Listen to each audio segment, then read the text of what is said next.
Hello guys, അപ്പോൾ തുടങ്ങാം. This is Bogway channel. 2025 Christmas റിലീസായെത്തിയ തമിഴ് ആക്ഷൻ ത്രില്ലർ ചിത്രമാണ് സിറൈ.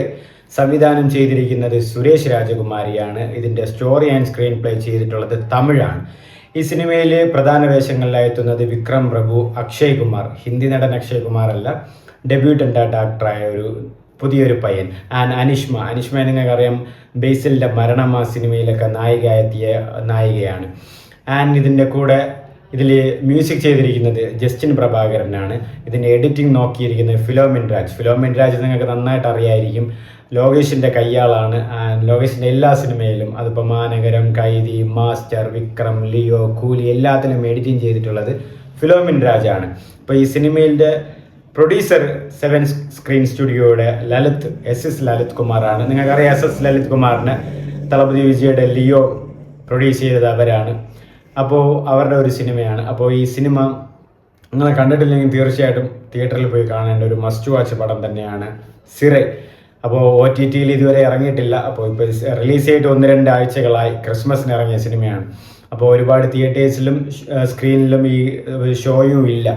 അപ്പോൾ സിനിമയെക്കുറിച്ച് പറയുമ്പോൾ ഒരു സിമ്പിൾ പ്ലോട്ടാണ്. ഇതൊരു പോലീസ് സ്റ്റോറിയാണ്. അതായത് ഈ തമിഴ് ഇതിനു മുമ്പ് ചെയ്തിട്ടുള്ള, അതായത് ഈ സിനിമയുടെ സിറൈ സിനിമയുടെ സ്റ്റോറി സ്ക്രീൻ പ്ലേ ചെയ്തിട്ടുള്ള തമിഴ് ഇതിനു മുമ്പ് ചെയ്തൊരു പോലീസ് സ്റ്റോറിയാണ് ടാണക്കാരൻ. നിങ്ങൾക്കറിയാം, അതിലും വിക്രം പ്രഭു ഉണ്ട്, ലാലൊക്കെ ഉള്ള ഒരു പോലീസ് സ്റ്റോറിയാണ്.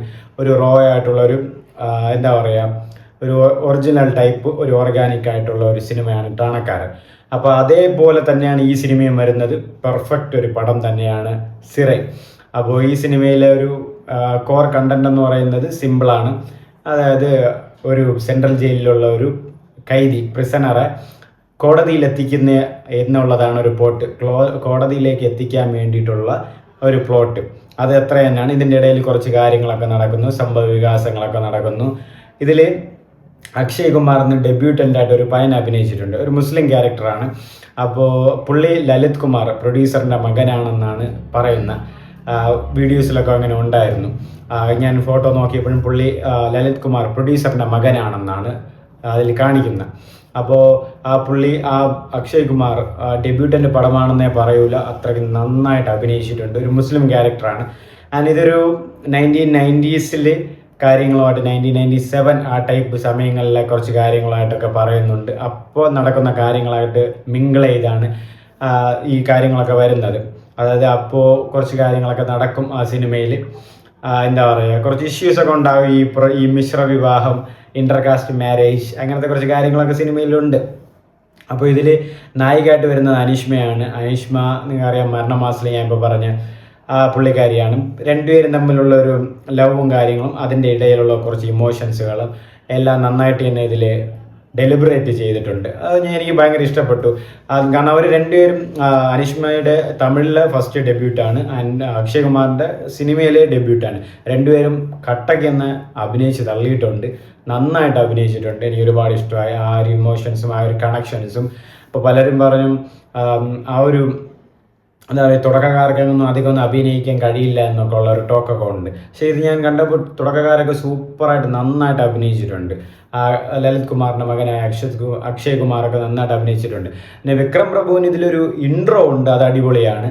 പിന്നെ ഒരുപാട് സീൻസും കാര്യങ്ങളൊന്നുമില്ല ഇതിൽ. വളരെ അതായത് മെച്യൂർ ആയിട്ടുള്ള ഒരു കിടിലൻ സ്ക്രിപ്റ്റാണ്. അതായത് അധികം അങ്ങനെ ഒരാൾക്കും തള്ളിയിട്ട് കൊടുത്ത് ഒരുപാട് റോളുകളും കാര്യമില്ല. അതിപ്പോൾ വിക്രം പ്രഭുവിന് വളരെ കുറച്ച് റോളുകളേ ഉള്ളൂ, പക്ഷെ നല്ല റോളാണ്. വിക്രം പ്രഭുവിൻ്റെ ഇൻട്രോ ഒക്കെ സൂപ്പറാണ്. പിന്നെ സിനിമയിൽ കൂടെ നിൽക്കുന്ന ഒരു ചെറിയ റോളുകളും കാര്യമാണ്. ചില സമയങ്ങളിൽ തോറ്റുപോകുന്നതായിട്ടുമുണ്ട്. അതാണ് ഒരു ക്യാരക്ടർ വൈസ് എങ്ങനെയാണ് സിനിമ വരുന്നത്, അതനുസരിച്ചാണ് ഉള്ളത്. പറയാൻ പീക്ക് റൈറ്റിംഗ് ആണ്, പീക്ക് എഡിറ്റിംഗ് ആണ്, പീക്ക് പടമാണ്, കിട്ടില്ലൻ പടമാണ് സത്യം. ഒരു പോലീസ് സ്റ്റോറി.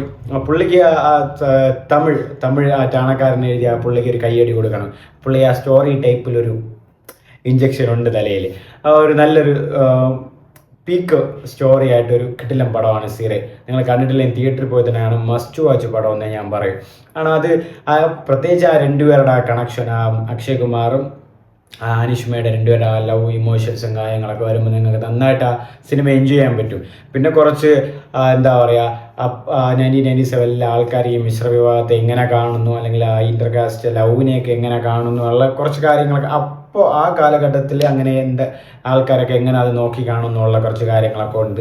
പിന്നെ പീക്ക് റൈറ്റിങ്സ് കുറേ ഉള്ളതുകൊണ്ട്, അതായത് മുസ്ലിംസ് ആയാൽ നിങ്ങൾ തീവ്രവാദി എന്നാണോ പറയുന്നത്.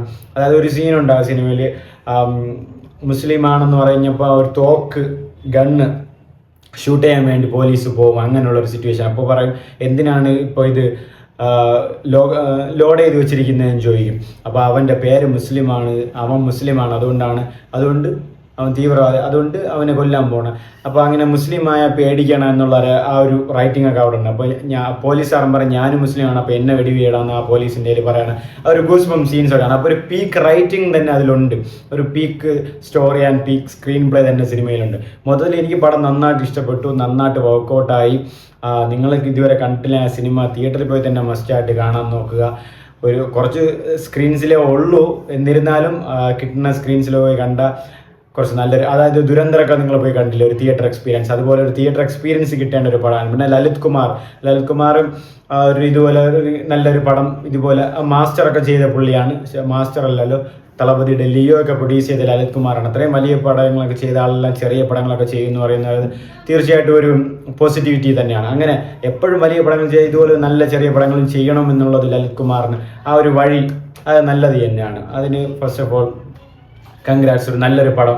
മൊത്തത്തിൽ ഇതിൻ്റെ കാസ്റ്റിലും ക്രൂവിലും എല്ലാവരും നല്ല എന്താ പറയുക, ടെക്നിക്കലി ആയിട്ടും എല്ലാം നല്ലൊരു എക്സ്പീരിയൻസിലുള്ള ആൾക്കാരാണ്. ഈ അഭിനയിക്കുന്ന ആദ്യ, അക്ഷയ് കുമാറും അനിഷ്മ, ഇവർ രണ്ടുപേരല്ലാതെ ബാക്കി എല്ലാവരും ടെക്നിക്കലി എല്ലാം നല്ല സിനിമകളിലും കാര്യങ്ങളൊക്കെ കഴിവുള്ളവരാണ്. ബട്ട് എന്നിരുന്നാലും ഈ സിനിമയിൽ ആ ഒരു പീക്ക് റൈറ്റിങ്ങും കാര്യങ്ങളൊക്കെ വന്നപ്പം എനിക്ക് ഒരുപാട് ഇഷ്ടമായി. നല്ലൊരു സിനിമ, നിങ്ങൾ കണ്ടിട്ടില്ലെങ്കിൽ കണ്ടു നോക്ക്. തിറൈ ഉലകമേ, ആ ഒരു നല്ലൊരു കിടിലൻ പടം. നിങ്ങൾ കണ്ടു നോക്കി നിങ്ങൾ അഭിപ്രായം പറ.